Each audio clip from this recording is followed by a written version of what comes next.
So, what I've learned is that making 4 videos in the space of 24 hours is about as fun as it sounds. Or to put it another way, welcome to the final part of my first look at the new Intercontinental GT Challenge DLC for Assetto Corsa Competizione. Over the last 3 videos, I've fawned over Mount Panorama, Suzuka and Kyalami, which just leaves that old stalwart, Laguna Seca.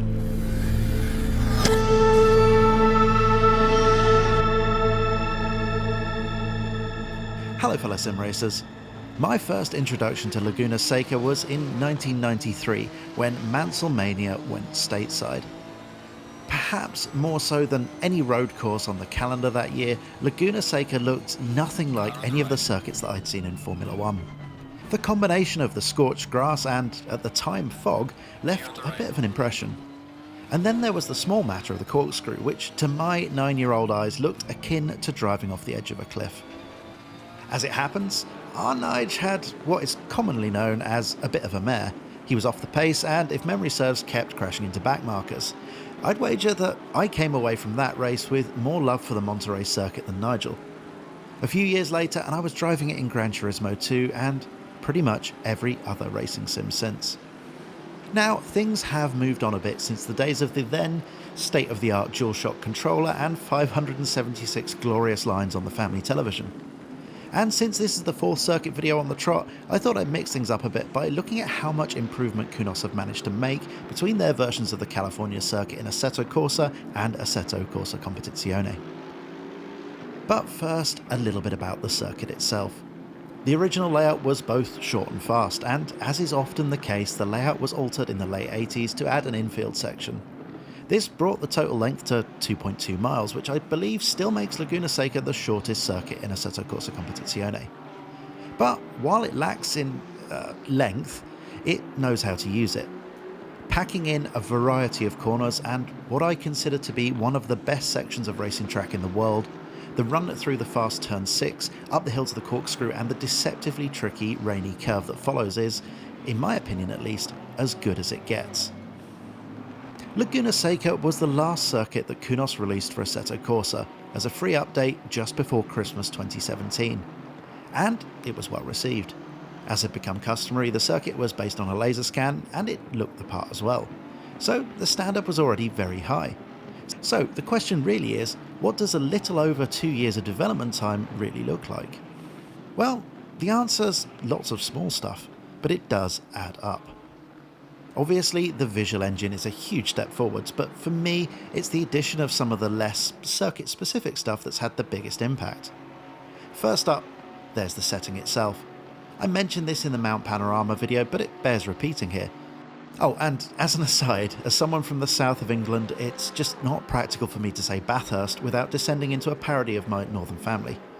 For some reason, we put an R in the word bath. I can't undo that hard-coded programming. Sorry, Straya.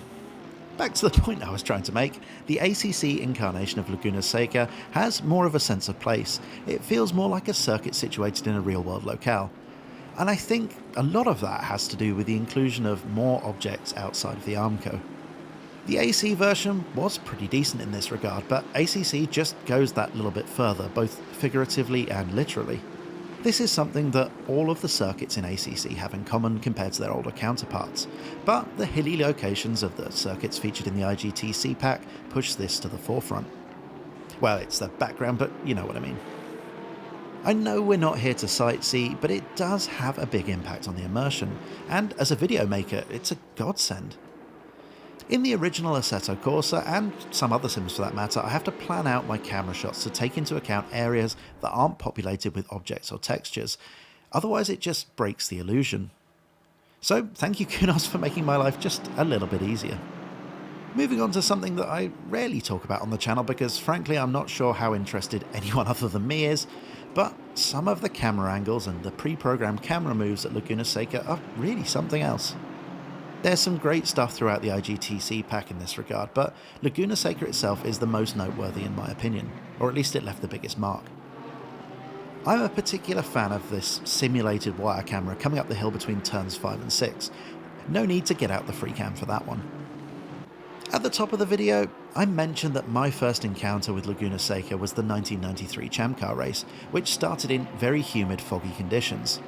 So, being that guy that I am, I wanted to recreate that in ACC, and that's when I discovered that there isn't a foggy weather preset included in Assetto Corsa Competizione, which struck me as a little bit odd, given the impressive weather simulation throughout.